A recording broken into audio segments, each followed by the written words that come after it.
fellow of the Catholic Association, Ashley McGuire. All right, Ashley, how do you see this playing out as voting heads into a second day? Rob Astorino, one of our colleagues, he is there, and he said people have been saying they think it could go on through Saturday, maybe even to Monday, because there wasn't a clear front runner.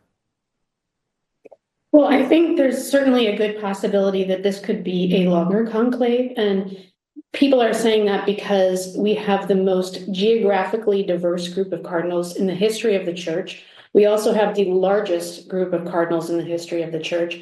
So that adds an element of unpredictability. You have cardinals from all corners of the earth, and they haven't really had a lot of time to get to know each other very well. Because of COVID, they lost several years of time getting to know each other here in Rome. You have cardinals who have never met each other. I mean, there was talk of a dossier where they were basically given a booklet with each other's bios because there's so many of them and they're getting to know each other. So on the one hand, I think it's certainly possible that we could have a longer conclave. On the other hand, if there's anything that's sort of the hallmark of conclaves is we just don't know, that it's really unpredictable. So who knows? We could see somebody tomorrow. I mean, the fact that it was taking so long to get the first smoke had people murmuring for a little while in the square. Are we about to get white smoke? It would be the first time it's happened in hundreds of years, but truly anything is possible. Ashley, again, our colleague Rob Astorino, he was talking about there's, any kind of entity like this, that you have a progressive group, you have an independent group, you have a conservative group. Could you speak on, if you know this, what group maybe is the biggest and holds the most power at this point? I really think I don't view it as a political event. I think it is first and foremost a spiritual event. I think, sure, are people politicking? Yes. But again, you've got cardinals from America, cardinals from Asia, cardinals from Africa. I just don't think that there's going to be any one block, any two blocks. But we'll find out soon. I mean, if it's a short conclave, it means there was really a true front runner from the beginning. Ashley, what do you think the biggest issue will be facing the new Pope?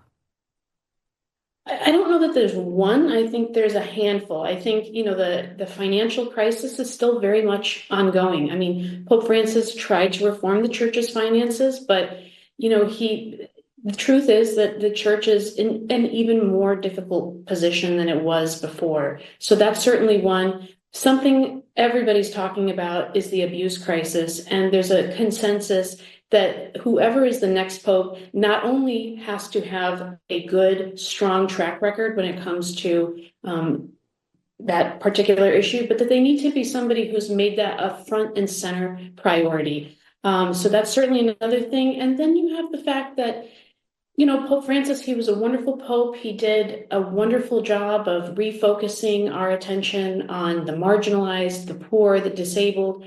But some of he oversaw, or during his papacy, we saw, I would say, a growing period of polarization, maybe some more confusion. The synods opened conversations on difficult topics that I don't think were resolved. So the Pope is going to have to decide what to do with this question of synodality and how to sort of tie up some of those questions. And from my point of view, I'm hoping that the next Pope is someone who will bring more clarity, not less.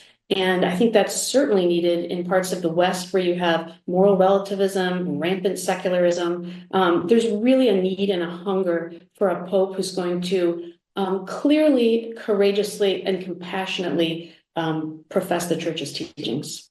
All right. Well said. Obviously, the Pope has a lot on their plate, a lot of issues facing the Catholic Church. It's going to be a big job. Yes, for sure. Ashley McGuire, appreciate you coming on. Thank you. Good to see you.